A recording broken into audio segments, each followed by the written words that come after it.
Sa mga nag-aalanganin at nag-iisip pa rin until now at hindi makapag-decide kung ano ang lulutuin sa special occasion, ito na yon. Igisa lang muna natin yung ating hotdog for few minutes. Tanggalin natin.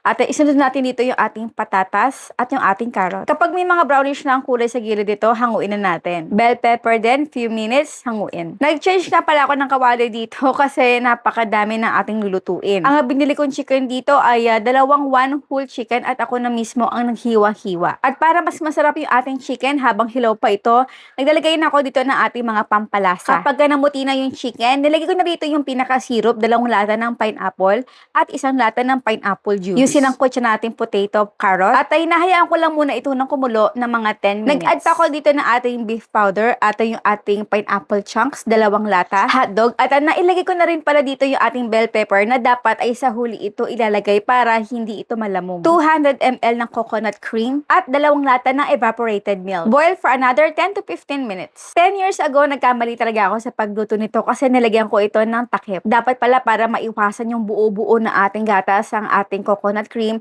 ay kailangan habang ito ay kumukulo ay iwasan itong takpan para iwas moist.